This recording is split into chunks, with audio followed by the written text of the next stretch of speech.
জানি না কেন আমি আজও তোমাকে বলতে পারিনি, আর কখনো বলতেও পারিনি। যেদিন বললাম সেদিনও অনেক দেরি হয়ে গেছিল। আমি তোমারই ছিলাম, কিন্তু তুমি তখন অন্য কারো হয়ে গেছিলে। তবুও তোমাকে হারাতে চাইনি কখনো।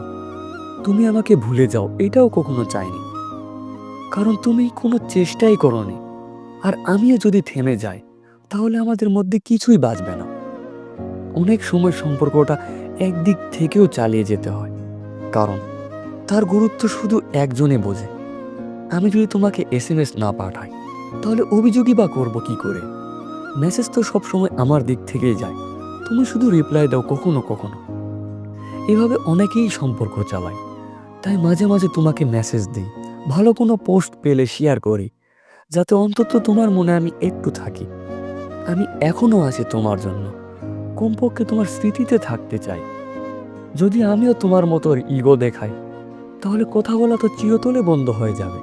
কখনো কখনো ভাবি, তুমি কি কোনোদিন নিজে থেকে আমার খোঁজ নেবে? কিন্তু মাসের পর মাস চলে যায়, তোমার কোনো এসএমএস আসে না। তখন ভাবি তোমাকে আর কত ভালোবাসবো। তুমি কি আমাকে ভুলেই যাবে? যদি আমিও নিজেকে থামিয়ে দিই তবে আমাদের এতদিনের ভালোবাসাটার কি হবে?